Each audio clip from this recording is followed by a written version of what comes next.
and against the evil powers that are trying to ruin your family, your community, your nation, and your religion. All right. So we got 2: order, 2: battlefield, and then thirdly, a man is a leader. Good God from Zion. Woo! The battle of life requires leaders. And God designed men to take this role. Good God. So okay, there's a woman can't lead because she don't know how to lead. She may do it, but she don't know how to do it like a man. Like a man, because God has placed that. No, we're not saying that. We're not being male chauvinist pigs here. What we're saying is that God created an order, and that's what He created man to be a leader. That's right. He created you as a woman to be a helpmeet to that man, to help that man. Nurture. There be a nurture. There you go. Order. That's right.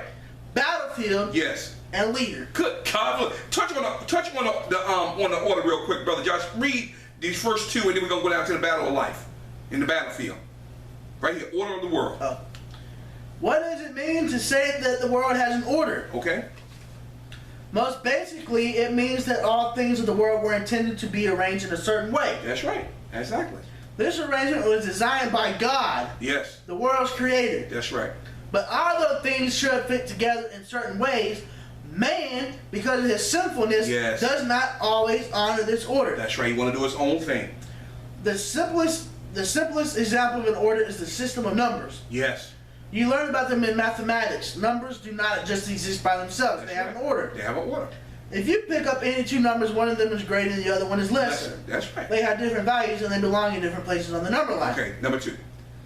It's similar with all the things of the world.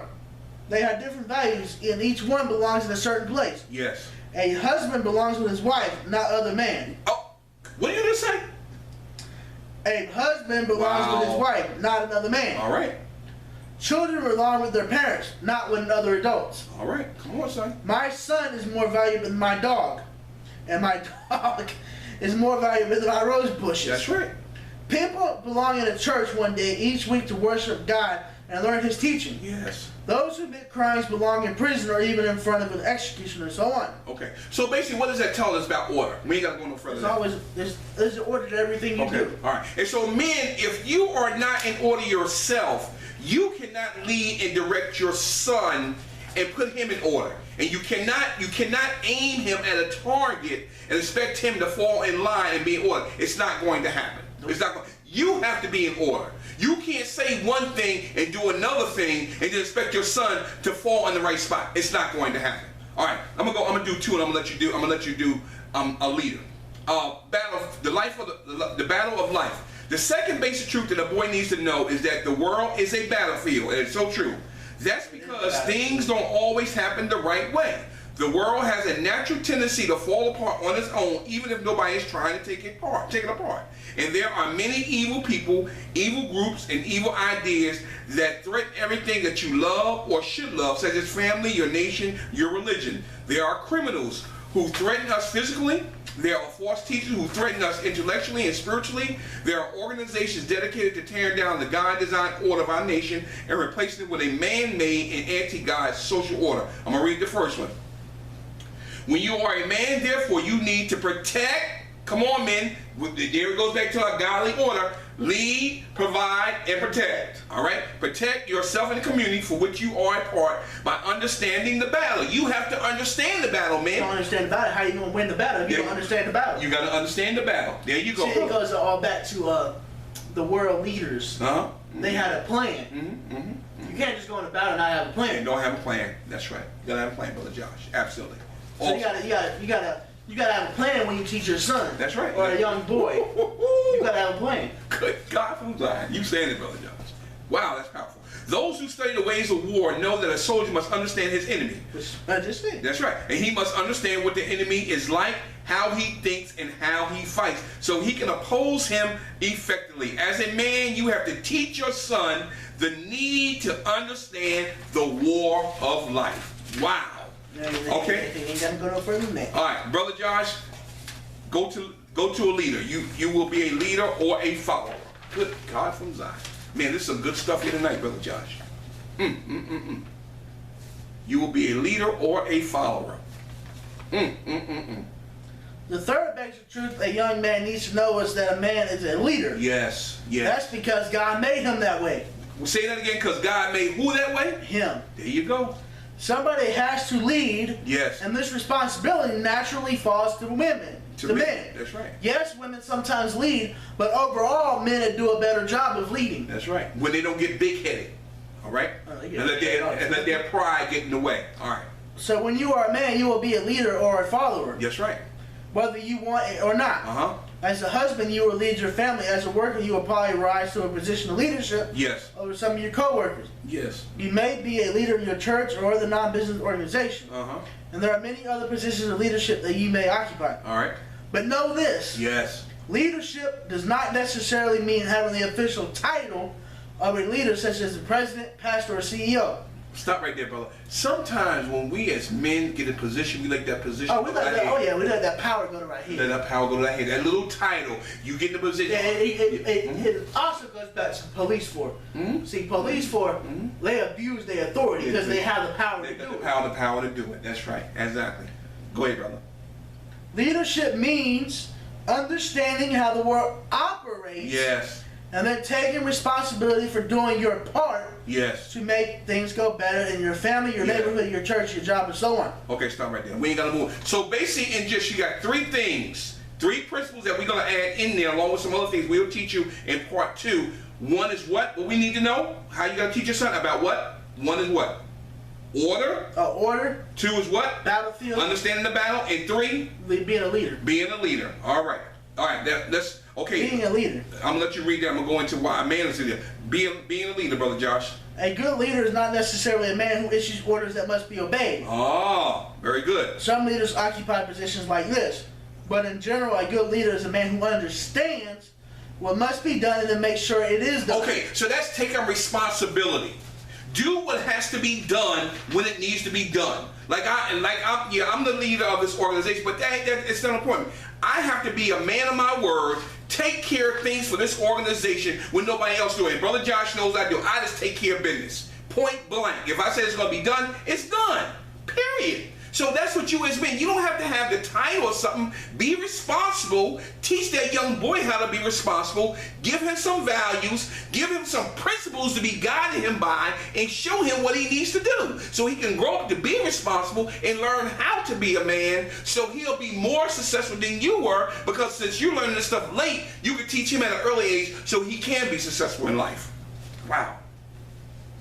Good God from Zion. Go ahead, Brother Josh. Where are we at now?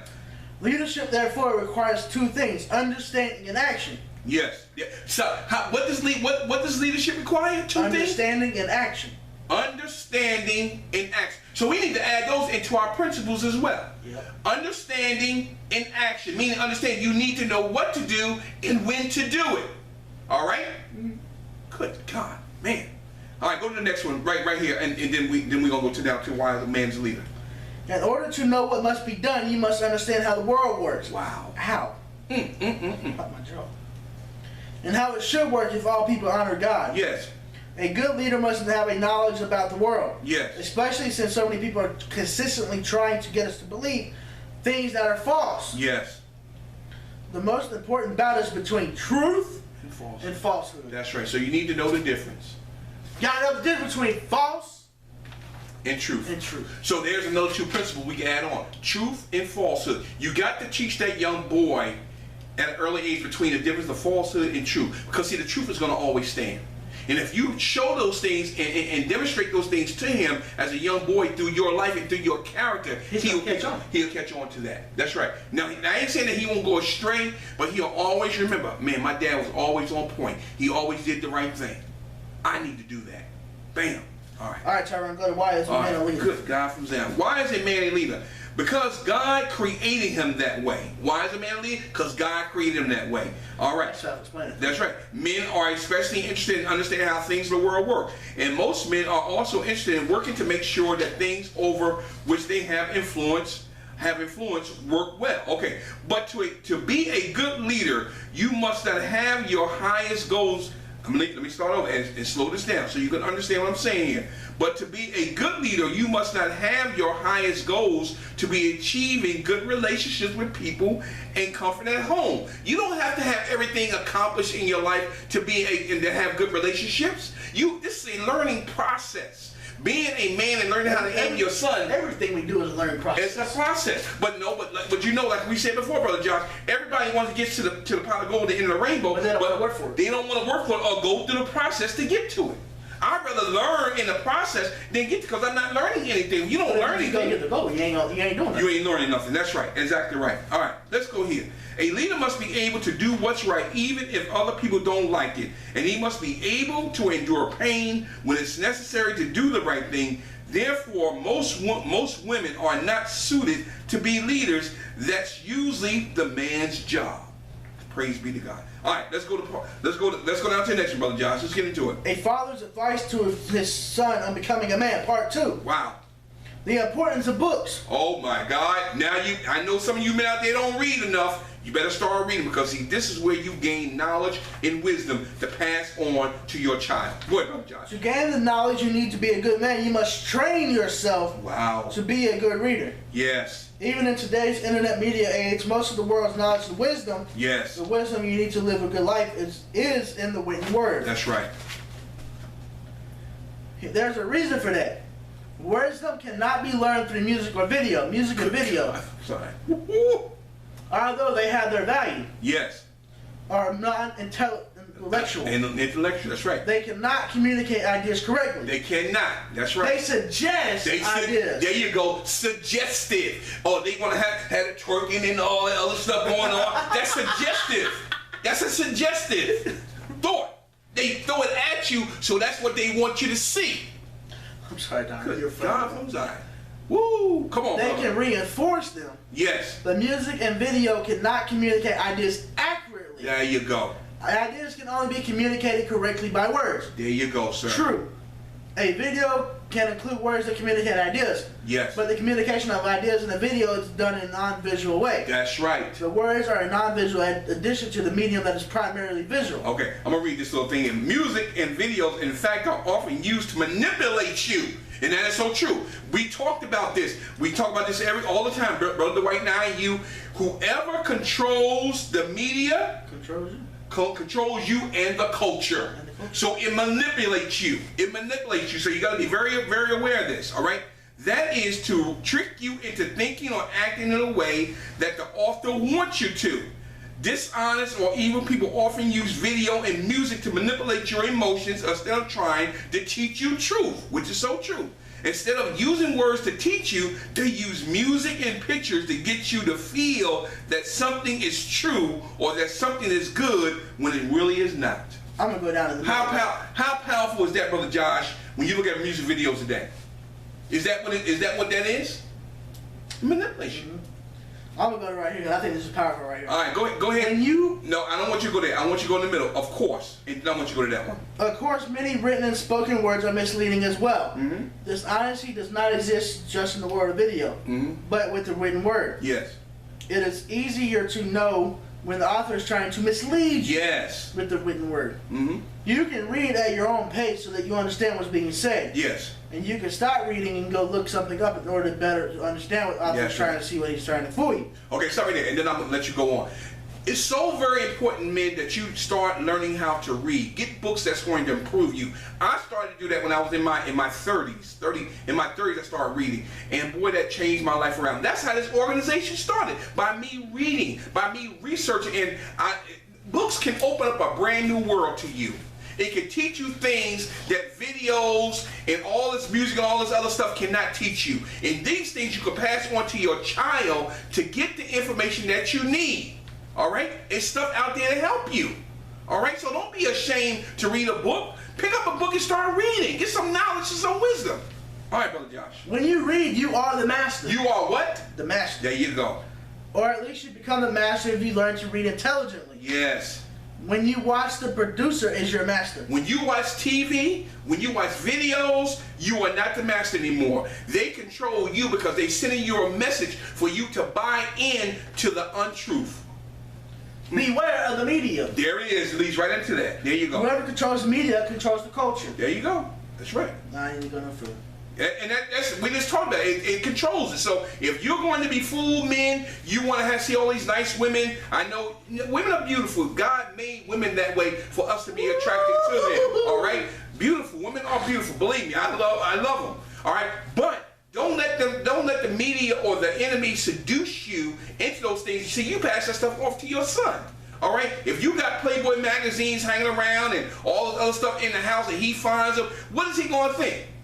You know, if you sit down and train that young boy and teach him about the principles, then he will understand more. He will not be seduced by the women and want to abuse them or always want to have sex with them and go into some all other stuff that's going on, rape and all this other stuff that's going on in the world. You can prevent that. All right, Brother Josh. A father's advice to a son on becoming a man, part 3. Yes. Love and marriage. Okay. Character. Good God from Zion. Let's understand that the word character, Woohoo! when it refers to a human behavior, Yes.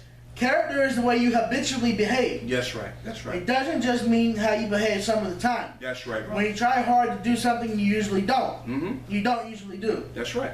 Instead, it means the way you normally react to a situation. Yes. It's the way you usually behave. That's right. For example, if you're habitually lazy, this doesn't mean that you never work hard. That's right. It means that it's your habit to avoid work whenever possible. Yes.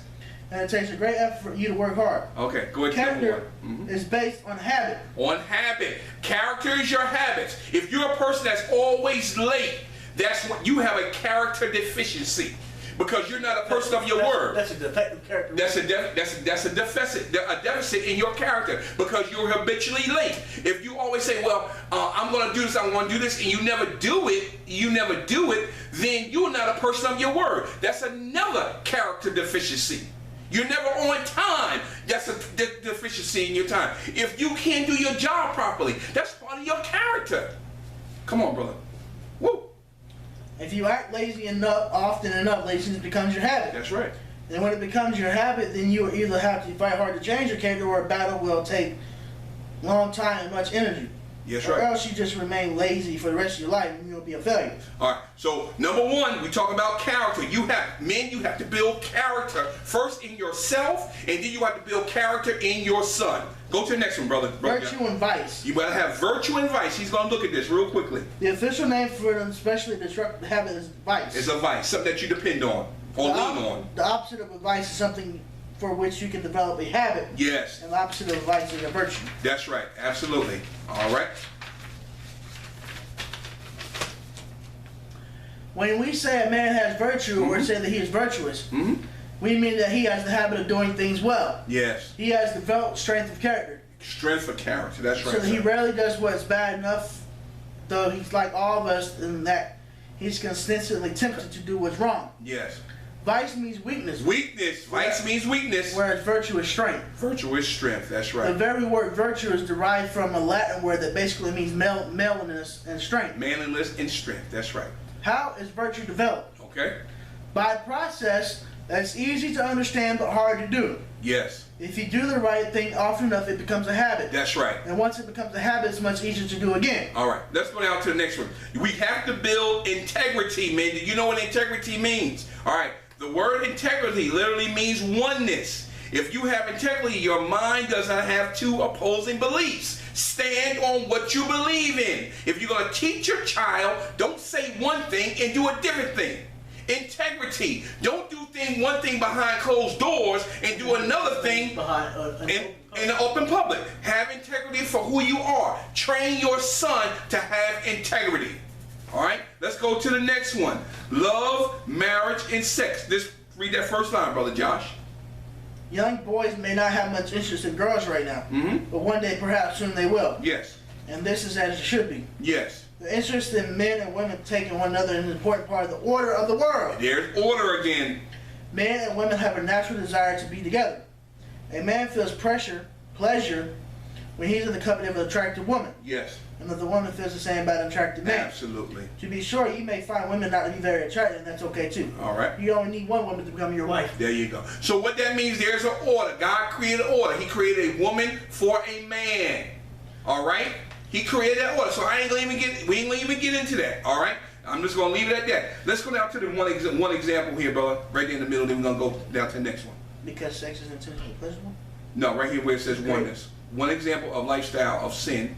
Oh, okay. Would be homosexuality, in which a man somehow desires to come to sex only or mostly with other men. Okay. And there are also female homosexuals. Okay. But this kind of sin is sinful.